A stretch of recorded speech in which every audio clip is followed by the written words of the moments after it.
Board of Directors. It's my pleasure to welcome you here, and it's my special pleasure to welcome Dennis. Dennis is the CEO and founder of Go Popcorn and Motivate Media, but I met him for the first time about 40 minutes ago. And although I've been following him on Twitter for a long time, and I think his tweets about food and bacon made me think he was the perfect person to come and talk about Google Plus today. I know he's been preparing really hard for this presentation. I think he's probably the most experienced Google Plus person in the room, so without further ado. Oh, one more thing. If you'd like to tweet live, the hashtag is CPRS. All right, Dennis.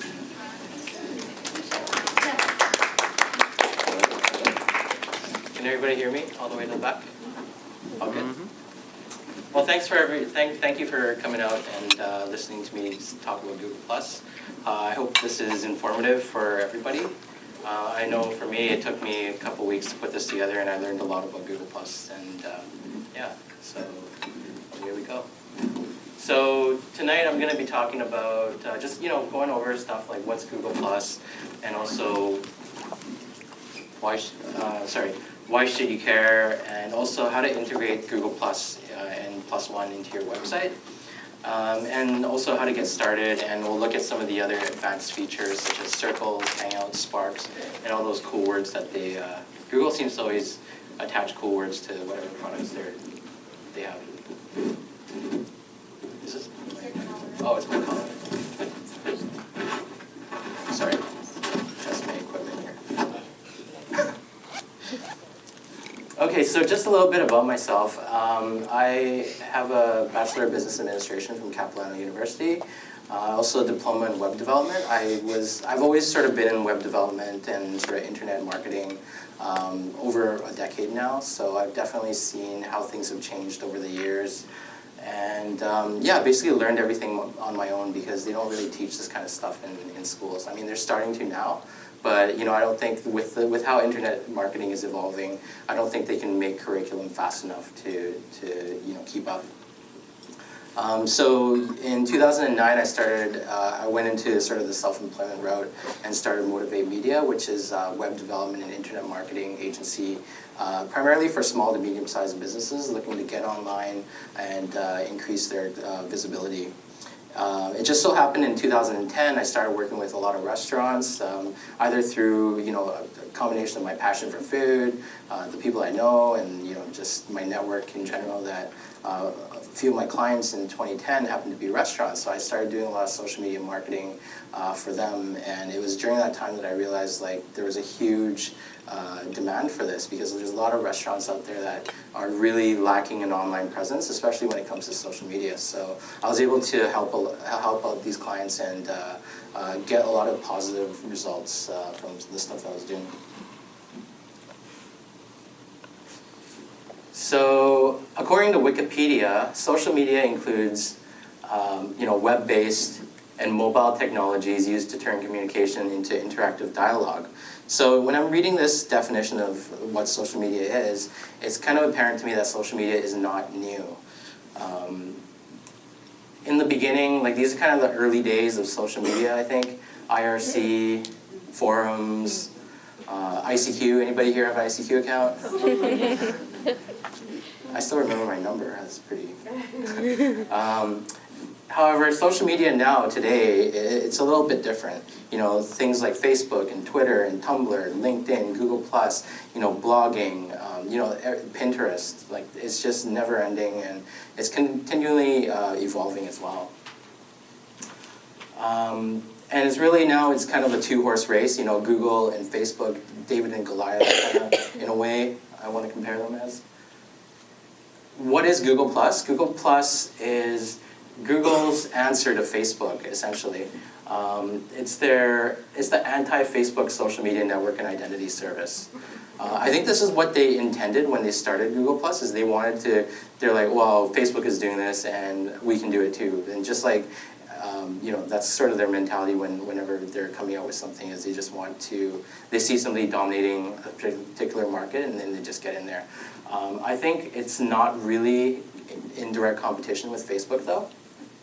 It's more that I see it as Google Plus as a social layer that's that helps integrate a lot of their existing services already. So the things like Gmail, things like search, things like YouTube, is really just adding a social layer, and it's not so much of a social network per se like Facebook is.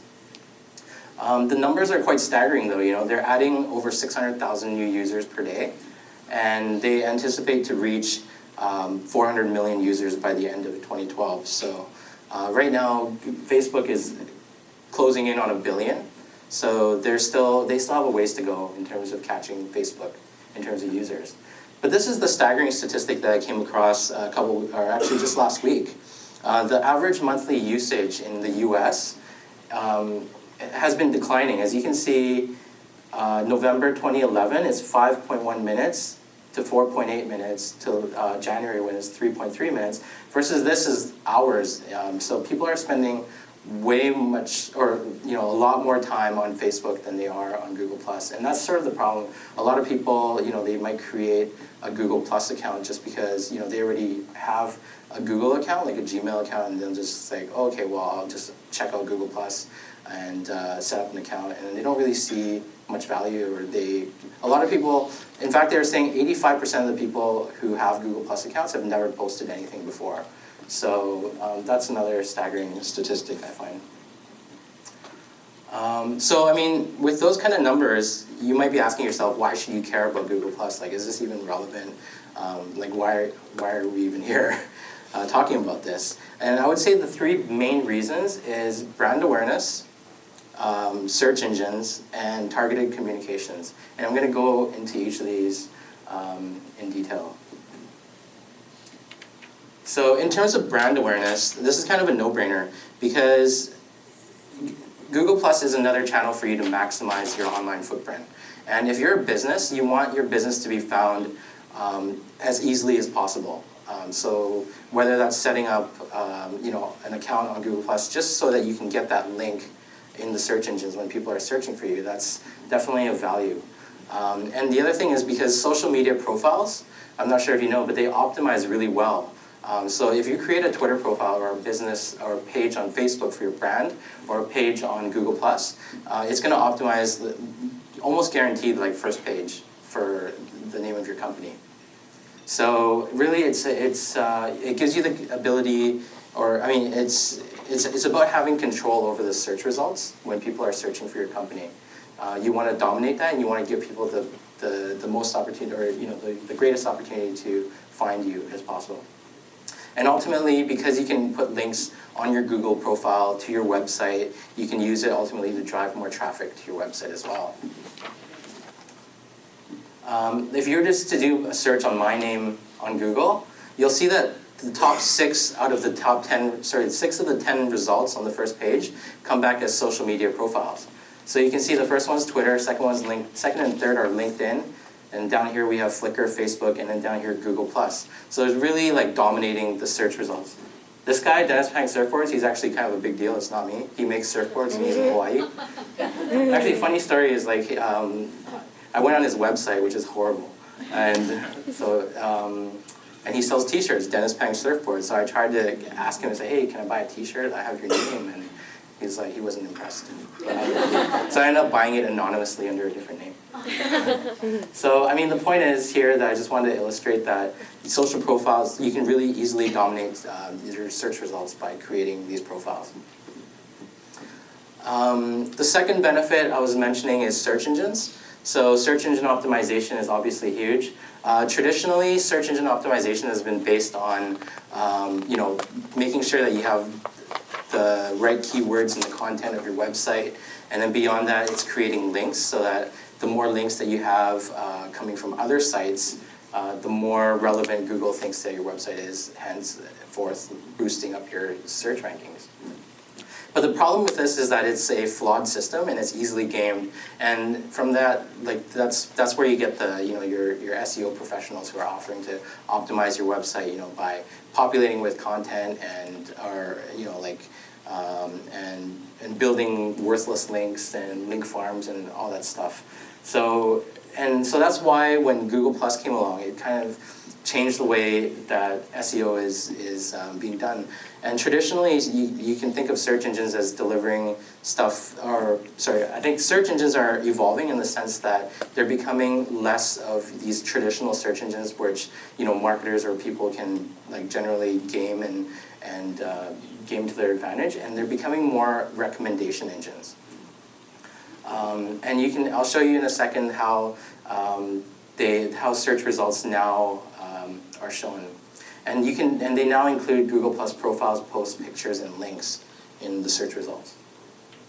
So as an example, I went to Google and I searched Vancouver pasta, because if I love Italian food and I'm just wondering what should I go, like what kind of restaurants are there, in terms of pasta restaurants. And you can see here that I have these two results right here. Number, what is this? 3 and 4 results are based on Google Plus plus ones. So you can see that Victoria Chemko, she liked a blog post on her own blog, and now it's showing me, is recommending that blog post to that restaurant. And likewise, Mark Hepburn shared a specific Yelp page for that business, and that's why it's showing up there now.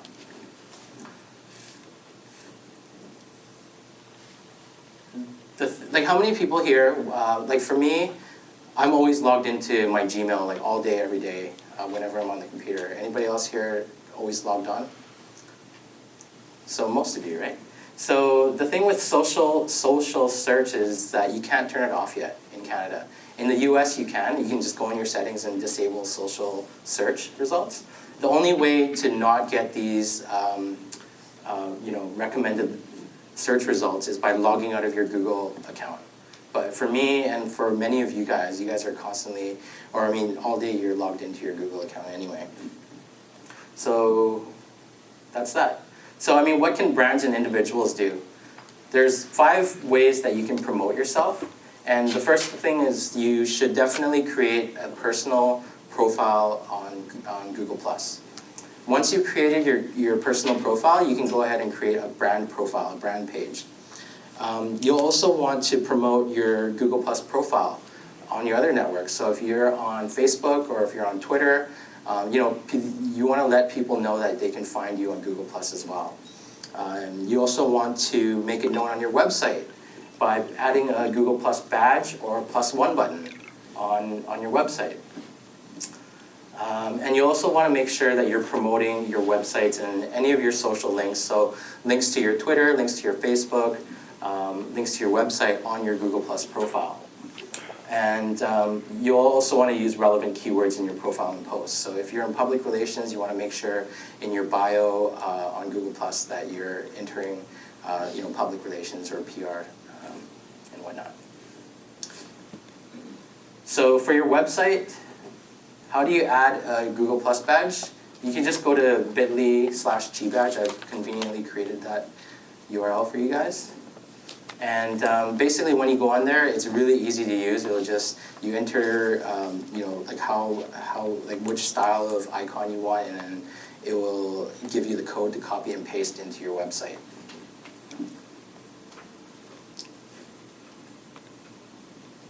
I've used the example of Susan Kirk, who's in the room, because I actually found her when I searched for public relations. And this is why it's important to populate your profile with keywords. So you can see here, like in her introduction, she has marketing communications, public relations consultant, and up top she has also marketing communications and PR pro. And she's also included her email address and LinkedIn, Twitter, and website address. So good job. And how I found her is I went to the main Google search bar, and I searched for public relations, and there you go. She comes up as number 2. So this is a great way for you to find people to connect with within your industry, or even, it might not even be with people within your industry, just people that you want to just try to find and add to your circles and connect with. I'll show you a little, I'm going to talk a little bit about Google Circles now. So Google Circles is basically, actually I won't say anything, I'll just let you watch the video because that's probably the easiest. And there's no internet, that's right.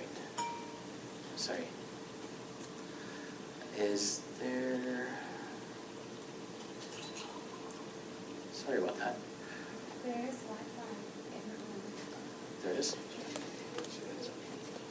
I'm not even seeing my... Okay, well, I'll just explain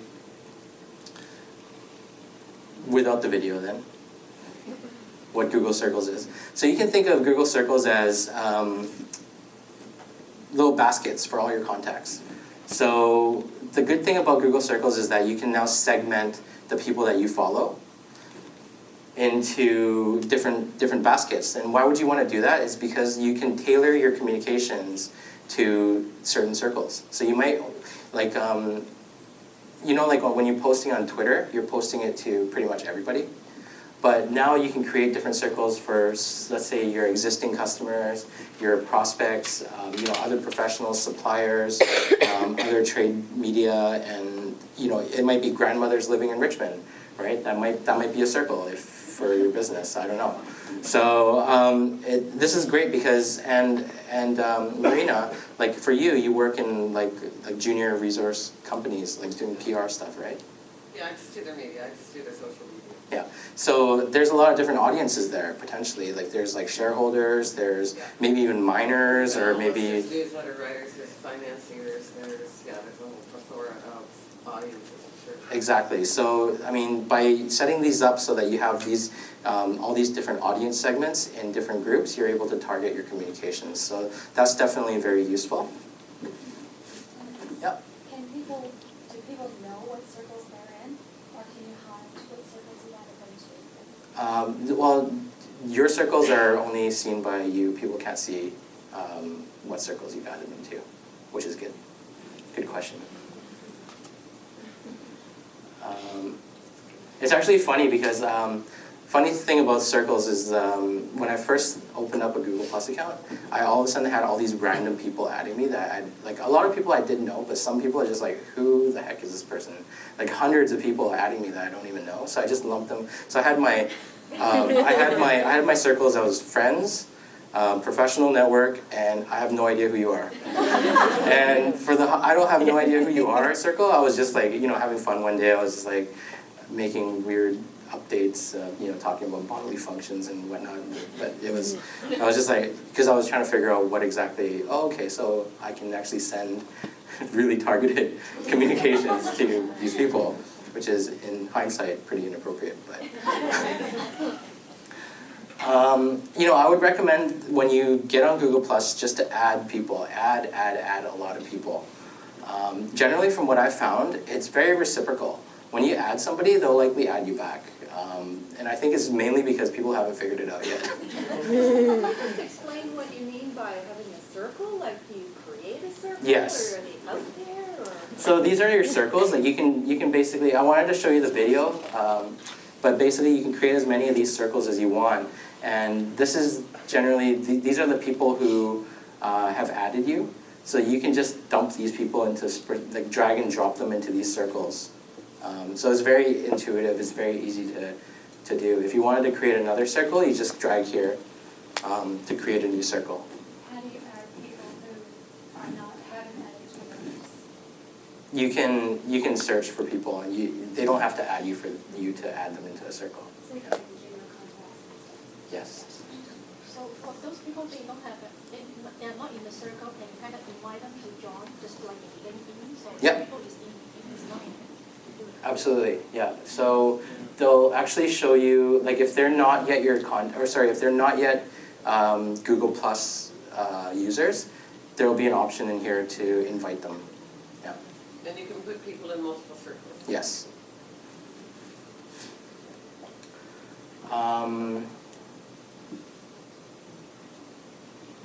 So Google Sparks. Google Sparks is an interesting tool.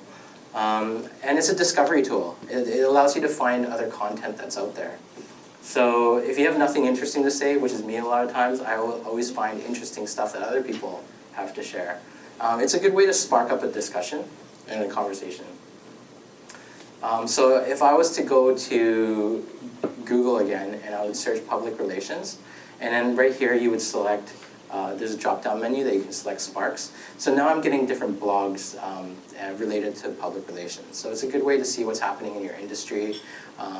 For me, I don't really use this. I use Google Reader. I subscribe to a lot of social media and marketing blogs. So that's how I get my information. But this is another option to get stuff. Can you share these with Twitter? Sorry. Can you share these with Twitter? Like shrink it and throw it on your Twitter account like you can from Facebook? I believe you can, yes. I believe you can, but don't quote me on that. I haven't tried.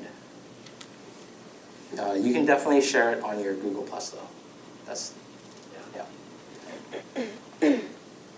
Analytics, and this is the huge thing. No, there's no analytics. So don't get all excited about analytics. This is Facebook. Facebook is great for analytics. And if you're a business, you should definitely get on the Facebook train because there's so much data that you can collect about your audience and demographic information and see how your posts are performing. But that's a totally different presentation all in itself. I won't even get into that.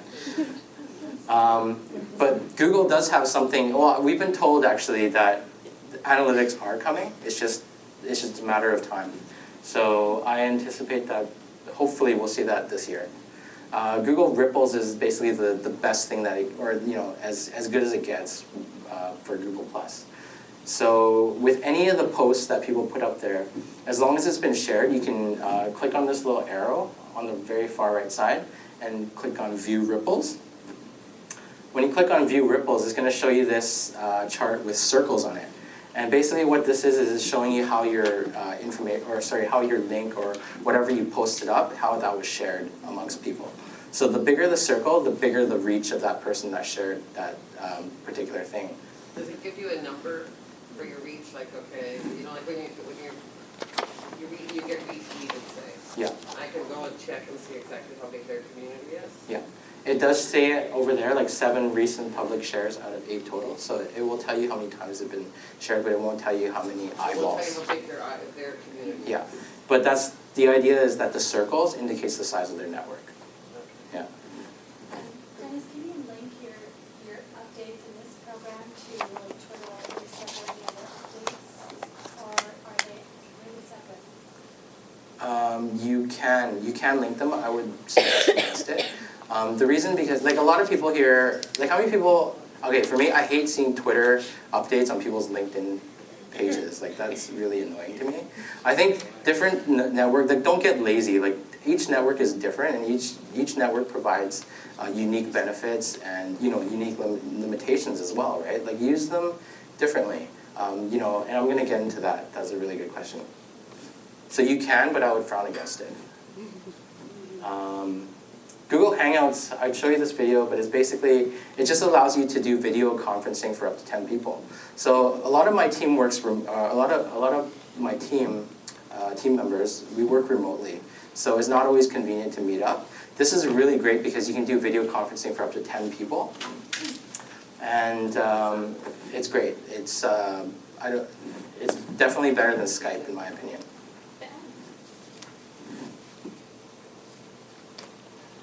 I mean, how can you use, like some ways that you can use Hangouts is you can use it for meetings, you can use it for customer service. Customer service in the sense that you might have, I don't know, maybe a product recall maybe, that you can invite a bunch of people in, 10 people at a time, and maybe just address individual customer service issues. You might also use it for market research, so maybe you launched a new product. And you want, or maybe you want feedback. So what are the general public, or how does the general public feel about your product? You might invite people from within these circles. You might just want to talk to maybe shareholders, or you might just want to talk to specific people. So this is a great way for you to, and this is why you would set up the circles, is so that you can segment your audience and you can do a bunch of different things on here. Dennis, can you share screens on this Hangout thing? On the Hangouts? There's a screen right down here. You can just see. You can see your computer screen though, like you could share what's on your computer screen? Yes. Yeah. So you could show them something on your computer screen? Yes. And that is actually leads up to my next slide. Ford, actually, they unveiled their big plan was to unveil the 2013 Mustang on Google Plus before they rolled it out on television and anything else. So the CEO of Ford wanted to do this hangout thing with 10 different people, like media people, and what ended up happening is he didn't test this thing. He wanted to show people a YouTube video of the commercial. What ended up happening is that didn't happen, and one of the people commented, one person commented and said, "So the 2013 Mustang looks like a 70-year-old white man."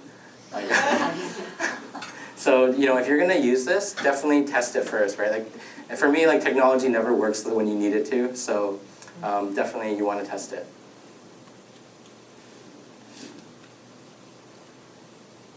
In terms of what to post, and this sort of, we briefly touched on this, what to post and where, you can consider Twitter, for me, I consider Twitter as something that's real-time, succinct.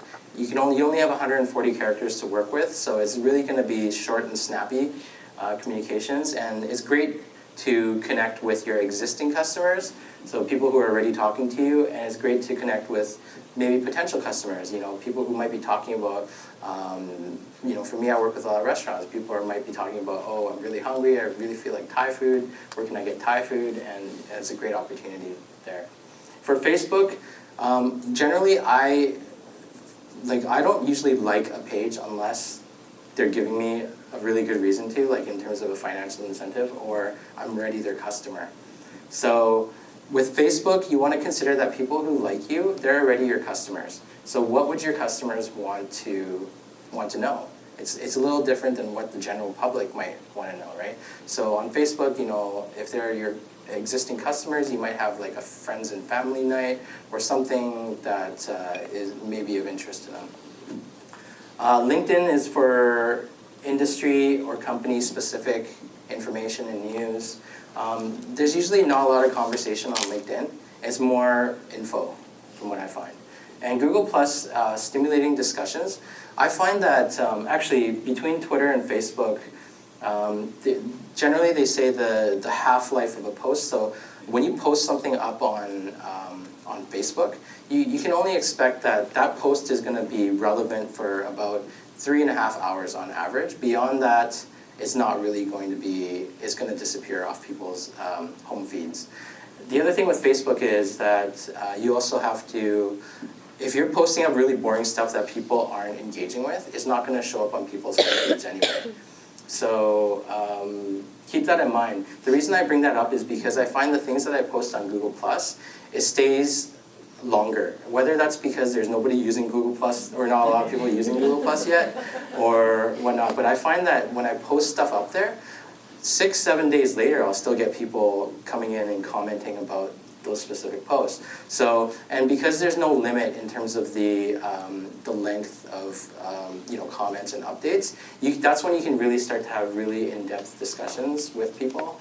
And I find that that's where Google Plus is really good. Let's see. So, I mean, really bringing it back home, I just wanted to, just stress again that, brand awareness is definitely key. As a business owner, you want to be found in as many places as possible. And really make it easier for your customers to find you. You can really dominate your search results, so, why not do it, right? And search engines, they're becoming increasingly social. So because they're becoming increasingly social, because Google Plus is growing at such a steady rate, Google is slowly becoming a recommendation engine because most people are logged into Google all day. Targeted communications, again, there's different tools, like there's Hangouts, there's Sparks, there's Google Search to find other professionals, there's Circles to help you segment your contact list. These are just a few of the things that allow you to, to help you with communications. And really, Google is not the new Facebook. And Google Plus is not really a ghost town. It's a city that's not even been developed yet. Like, I really was hesitant on putting this presentation together until the last few weeks, just because from where they were initially, like in November when I was asked to speak about this, to where they are now, like things have already changed, right? So it's continually going to be changing, and it does offer benefits. Those benefits are limited. I mean, there's things right now that, it lacks analytics, for example. And it might just be that there are certain elements within Google Plus that you find useful, whether that's from a content discovery perspective or finding people to connect with, or maybe it's just using Hangouts, just to conduct your meetings. There's a lot of different things and elements in there that are really beneficial. And just use what is useful for you. And the only way to really find out what's useful for you is to just try it. And that's kind of basically, yeah. Oh, if you wanted to download this presentation, I have it on SlideShare.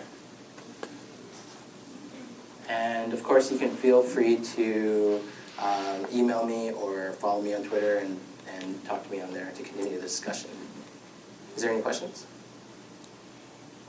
I heard that companies have to grab real estate on Google Plus right now for business pages, but I don't know anything more about it than that. Not really, because that's a great question. With Facebook, you can actually claim, I'm not sure if you guys know, but you can claim the name of your business as like your vanity URL. You can't do that with Google Plus yet. I've been told that that's coming. Actually, I'm going to say I've been told a lot because my cousin is actually an engineer at Google Plus, and I'm always bugging him for it. It's like, when are you guys going to do analytics? When are you guys going to do vanity URLs? And he's like, it's coming, it's coming. But right now, like when you register a Google Plus profile or even a brand page, it's going to look like Google, or it's a plus.google.com/ I don't know, user / 374844729 or something like that. So that's kind of annoying, but I would recommend in the meantime, you might want to just use a URL shortener, like bit.ly. Are you guys familiar with bit.ly? So you can customize the bit.ly address actually if you have a bit.ly account, so that you don't have that ridiculous URL on, say, your business card or something like that.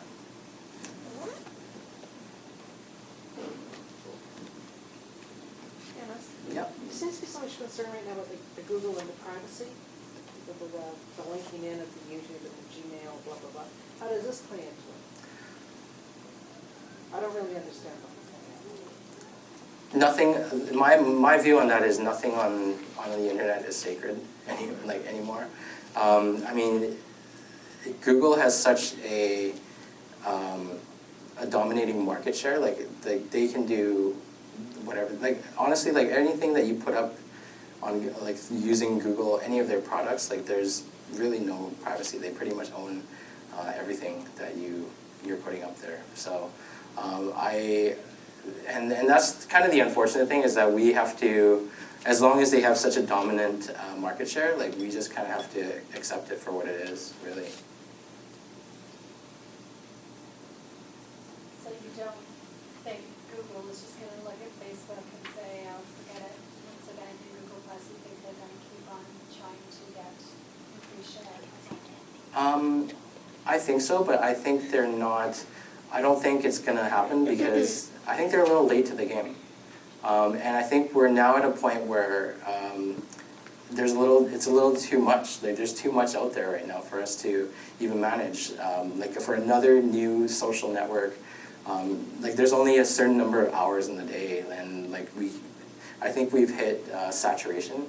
And yeah, for me, and that's why I don't spend that much time on Google Plus, is because I just don't have the time to. But yeah, so when like going back to my beginning, like what I was saying about, like I think initially they intended to go up against Facebook, but now they're now looking at, I think Google Plus is now more of a social layer that's more for integrating into their existing products. But that's just my opinion. Yeah. In terms of time management, assuming a lot of people here manage their clients' Twitter, Facebook, LinkedIn, and now Google Plus, do you have any recommendation on a platform that can help do all monitor? I know about Hootsuite, for example, they can do it. Yeah, I mean, as far as I know, Google Plus integration into Hootsuite. How many people here use Hootsuite? A lot of people? I use Hootsuite every day. I love Hootsuite. But yeah, there's no Google Plus integration yet, and they say that it's coming.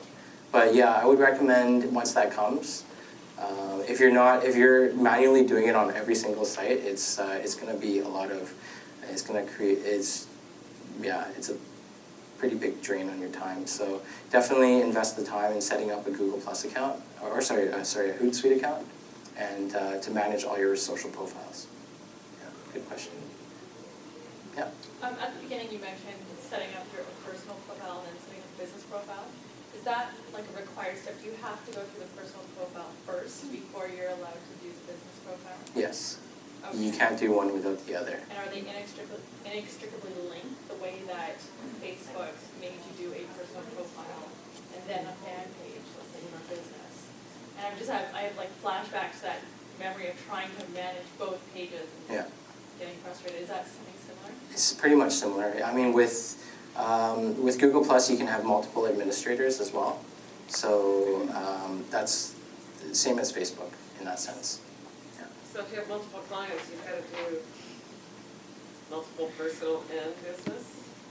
No, you can have one personal profile, but managing multiple pages. Okay, so is that something that's hidden, the personal profile, or is it public? What do you mean? Well, so, like I'm associated with 5 companies, Yeah. right? Oh yeah, people won't be able to see that you're an Yeah, where it's admin. all Yeah. done. Yeah. So people won't be able to see who the administrators are or anything like that. Yeah. Okay, so it's an administrator is what it Yeah.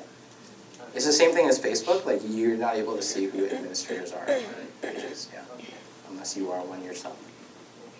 There was a question. Yeah. I have a question then. Just a thought. I mean, with all this social media, who is actually reading other people's feeds?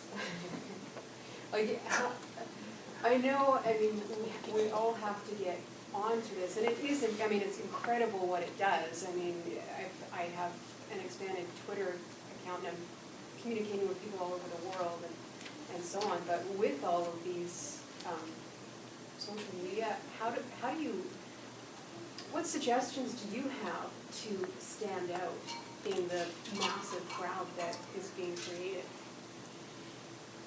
Be active and be consistent. Be regular, right? Like you can't just use, for me, like there's so many businesses that I see that they just tweet like once a week or once a month or like nobody's gonna see your stuff. You're gonna be like like a tiny blip and on the radar. And it's all about, when it comes to social media and brand awareness, like you have that opportunity to constantly get your content out in front of all these eyeballs all the time, 24/7.